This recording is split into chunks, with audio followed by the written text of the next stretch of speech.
Time has come to do away with all the confusing definitions, the illusion of opposites, and the myth that the world is too complicated to properly understand. All of these issues are far more simple than we could have imagined. There is the approach of collectivism and the approach of individualism. Now that we have examined the true origin of human rights, the fallacy of group supremacy, the immorality of using coercion, and the need for equality under law, one question remains. What is the proper role of government?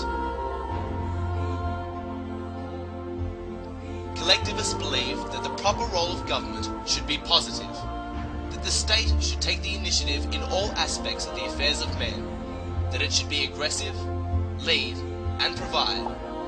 It should be the great organizer of society. Individualists believe that the proper function of government is negative and defensive. It is not to provide, but to protect. For if the state is granted the power to provide for some, it must also be able to take from others. And once that power is granted, there are those who will seek it for their advantage.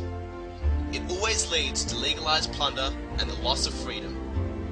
If the government is powerful enough to give us everything we want, it is also powerful enough to take from us everything we have.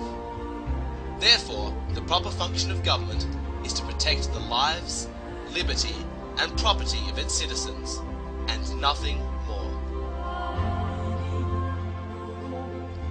We hear a lot today about right-wingers versus left-wingers, but what do these terms really mean? For example, we are told that communists and socialists are at the extreme left, and that Nazis and fascists are on the extreme right. Here we have this image of two powerful ideological adversaries pitted against each other, and the impression is that somehow they are opposites. But what is the difference? They are not opposites at all. They are the same. The insignias may be different, but when you analyze communism and Nazism, they both embody the principles of socialism. Communists are clear that they embody socialism, and the Nazi movement in Germany was actually called the National Socialist Party.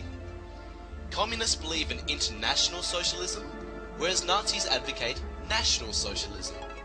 Communists promote class hatred and class conflict to motivate loyalty and the blind obedience of their followers, whereas the Nazis use race conflict and race hatred to accomplish the same objective.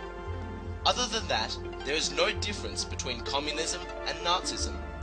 They are both the epitome of collectivism, and yet we are told that they are supposedly at opposite ends of the spectrum.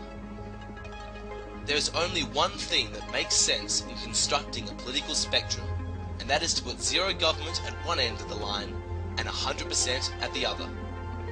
Now we have something that we can comprehend. Those who believe in zero government are the anarchists, while those who believe in total government are the totalitarians.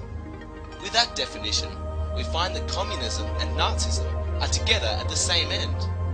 They are both totalitarian. Why? Because they are both based on the model of collectivism. Communism, Nazism, fascism and socialism all gravitate towards bigger and bigger government because that is the logical extension of their common ideology. Under collectivism, all problems are the responsibility of the state and must be solved by the state. The more problems there are, the more powerful the state must become. If you accept the principle that government must solve society's problems, you get on the slippery slope and there is no place to stop until you reach all the way to the end of the scale, which is total government. Regardless of what name you give it, regardless of how you relabel it to make it seem new or different, collectivism is totalitarianism. In fact, the straight line concept of a political spectrum is somewhat misleading. It is really a circle. You can take the straight line with 100% government at one end and zero at the other, bend it round and touch the ends at the top. Now it is a circle because under anarchy, when there is no government, you have absolute rule by those with the biggest fists and the most powerful weapons. So you jump from zero government to totalitarianism in a flash. They meet at the top. When dealing with a circle, the only logical place for us to be is somewhere in the middle of the extremes. We need social and political organisation, of course, but it must be built on individualism, an ideology with an affinity to that part of the spectrum with the least amount of government possible, instead of collectivism with an affinity at the other end of the spectrum with the most amount of government possible. That government is best which governs least, governs least, governs least, governs least, governs least.